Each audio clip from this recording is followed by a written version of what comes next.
Na-miss niyo ba to? Tara, pray tayo. Lord, nagpapasalamat kami sa iyo. Hindi ka, Panginoon, nagbago sa aming buhay. You never fail us. Dumadating sa pagkakataon, Panginoon, na pakiramdam namin ang layo-layo namin sa iyo. Pero sa kabila ng lahat ng yon, hindi ka lumayo sa bawat isa.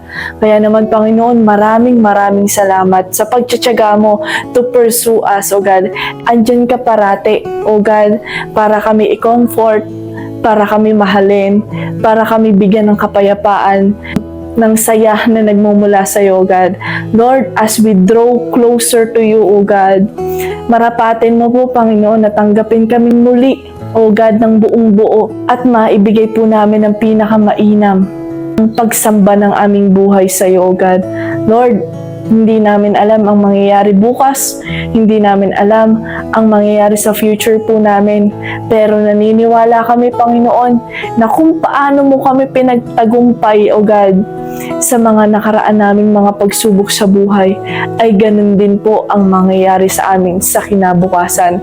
Dahil, Panginoon, ang katiyakan namin ay nagmumula lamang po sa iyo, O God. Salamat po, Panginoon. Sa iyo po ang papurit parangal sa pangalan ng Panginoong Jesus. Amen and amen. God bless you, kapatid. Tara!